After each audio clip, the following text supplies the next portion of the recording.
আরে তুমি জান্নাতে পাঠিয়ে দিলেই কেউ জান্নাতে চলে যাবে না, তুমি কাউকে কওমি জননী বলে দিলেই কেউ কওমির জননী হয়ে যাবে না।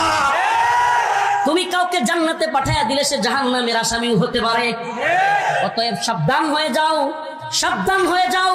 আল্লাহ পাক তোমার জিহ্বাকে কেটে ফেলবে। এই সমস্ত উল্টাপাল্টা কথা বলে আল্লাহ পাকের কাছে ধরা খেতে হবে।